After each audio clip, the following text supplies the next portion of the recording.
어차피 사장님도 다 인정하셨잖아요. 한 말씀 해주세요. 한 말씀 해주세요.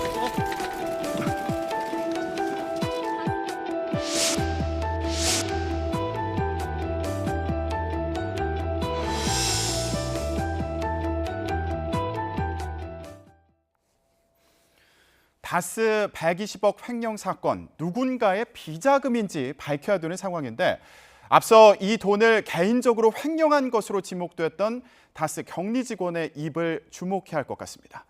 지금 이 격리 직원은 어떤 생각을 하고 있을까요? 들어보겠습니다. 97년도 입사 동기인데 아니 물론 힘들어하고 억울해하죠. 본인이 진짜 했다 그러면 이 회사를 다닐 수 있겠습니까? 재임 시절, 당선 시절에는 처벌을 안 받았어요. 지금 그거에 대한 120억도 공소시효가 지금 언론에 나오면 2월 21일이라고 하는데 아직 2월 21일이 아니잖아요. 진짜 내가 계속 받았다고 우기면 바로 그 시정이 이거 잘못되면 나도 가만히 안 있지. 그런 식으로 제가 한 두세 번 들었습니다. 감당은 힘들어졌어요. 네, 다스의 전 직원이었던 김종백 씨가 전한 격리 직원의 심경입니다. 잘못되면 가만히 있지 않을 것이다. 무슨 의미일까요? 한편의 추리소설 같습니다. 잘못되면 가만히 있지 않겠다. 과거에는 개인의 횡령으로 관련된 것이다. 다시 말해서 이 여직원 운전기사 김종백 씨의 97년 다스 입사 동기인데요. 이 조모 씨가 그동안에는 횡령과 관련돼서 얘기를 했었고요. 그러나 결국은 사실은 이 부분이 만일의 경우 진실로 120억에 달하는 정말 엄청난 규모의 비자금을 횡령했다면은 사실은 처벌을 받아야 되지 않겠습니까? 예. 그런데 지금까지 아무런 처벌도 받지 않고 근무를 하고 있었고요. 또 다스 내부에서는 당시에 정호영 특검 시절에 이 여직원에 대해서 처벌하지 말아달라는 그런 탄원서까지 낼 정도로 이 여직원이 그동안 보호를 받아왔지 않습니까? 그런데 이제는 이제 상황이 바뀌었습니다. 여러 가지 조사들이 나오고 있고 운전기사뿐만 아니라 다스의 전 사장 모든 사람들이 지금 과거의 증언들이 거짓이었다라고 밝히고 있거든요. 그 상황 속에서 만일의 경우 이 여직원이 본인만 횡령이었다라고 주장을 한다면 사실은 이제는 처벌이 될 거거든요. 왜냐하면 아직 공소시효가 20일 정도 남았습니다. 그렇기 네. 때문에 검찰에서는 이 부분에 대해서 이 조사에 대해서 집중을 하고 있는 상황인데요. 그대로 간다면은 이 여직원이 이제 처벌을 받을 수밖에 없는 상황이 됐거든요. 그렇다면 본인이 처벌을 피하기 위해서는 본인도 이제는 나설 수밖에 없는 상황이 됐다.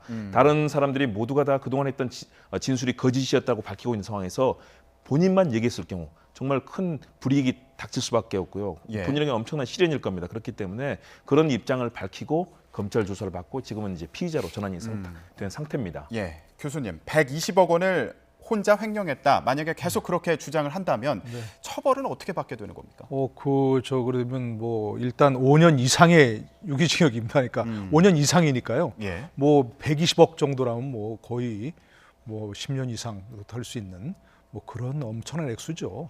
근데 다시 정호영 특검이 이것을 횡령이라고 하고도 개인적인 횡령이라고 하고도 그것을 검찰이 가만 놔뒀다는 건 이건 뭔가 좀 이상한 일 아니겠습니까? 네. 더더군다나 회사에서 처벌하지 말라고 하고 지금까지도 잘 근무하고 있다고 하는 것은 그러니까 이것은 개인적인 횡령이 아니라는 것을 반증하는 그런 상황이고요. 예. 그러니까 본인이 가만히 있지 않겠다는 것은 이제는 나도 사실을 얘기할 수밖에 없다 하는 얘기를 하고 있는 거죠. 검찰에서 또 피의자로 바로 전환했다고 하는 것은 일단 그런 아무리 다른 사람이 시켜서 예를 들어서 실소유주가 다른 사람이 있는데 120억의 비자금을 네. 다른 사람이 그 주인인데 내가 했다 하더라도 공범이 될 수밖에 없거든요. 본인이. 예. 그러니까 그건 당연히 처벌될 수밖에 없는 것이고요. 그러니까 피해 전환했다는 건 그런 명분도 분명히 있는 것이고 검찰 입장에서는 그런 점으로 압박을 해서 진실을 얘기하도록 하는 그런 부분도 분명히 있을 것 같습니다. 그러나 본인이 예를 들어서 징역 10년, 20년 이렇게 하고 내 돈도 아닌데 라고 한다면 그걸 누가 진실을 말하지 않고 버티겠습니까? 예. 그러니까 조만간 곧 그것도 누구 돈인지 분명히 나올 것으로 생각이 됩니다. 예, 본인이 어떤 진술을 하게 될지 이게 주변 상황에 또 영향을 많이 받지 않을까 이런 생각이 들기도 하는데 지난주에 검찰이 서초동에 있는 영포 빌딩을 압수수색했습니다. 그런데 이명박 전 대통령 당시 청와대 문건이 여기서 나왔다 이런 얘기가 있습니다. 그렇습니다. 25일이죠. 25일 저녁에 검찰이 영포빌딩 지하 2층에 있는 그 사무실을 이제 급습을 해서 자료를 압수했는데 굉장히 많은 박스로 30개가 넘는 엄청난 자료였다고 합니다. 그런데 그 속에 과거에 청와대에 있어서 있던 문건들이 많이 나왔고요. 예. 관련돼서는 이명박 전 대통령 측에서 검찰에 요청을 했다고 합니다. 이 물건들이 대통령 기록물에 해당되기 때문에 대통령 기록관에 넘겨라. 라는 그런 요청을 했다고 그래요. 검찰의 이 관련돼서 나오는 얘기에 따르면요. 다시 말해서 청와대에서 나왔던 문건들이고 그것이 대통령 기록물에 해당될 수 있는 것들이다.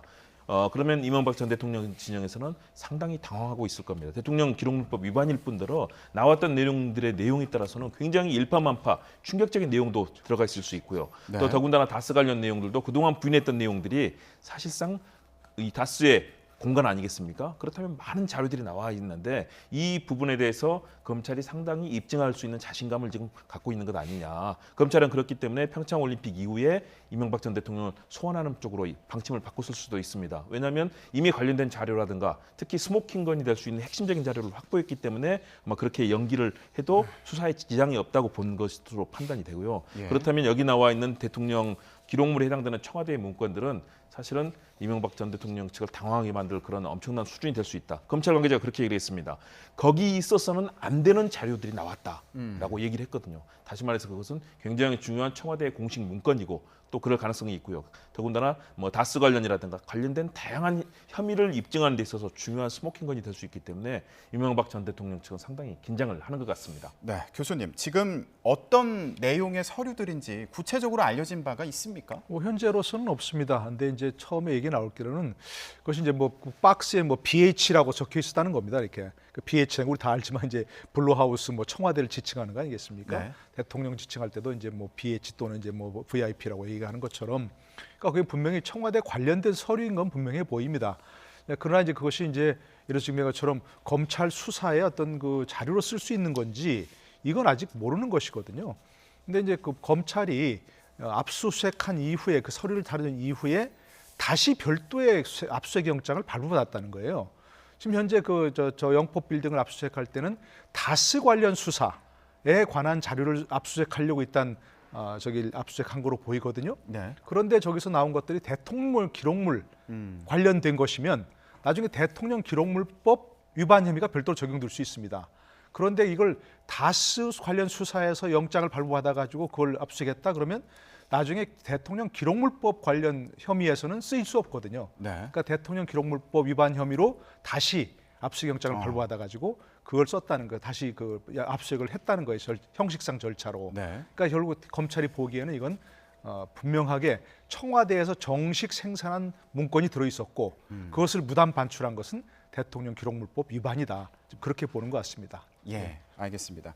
지금 좀 의심이 가는 그런 정황들이 계속해서 나오고 있는데 평창 동계올림픽이 끝난 뒤에 이명박 전 대통령 관련 조사가 본격적으로 진행이 되는지 지켜보도록 하겠습니다. 오늘 말씀 여기까지 듣겠습니다. 두 분 고맙습니다.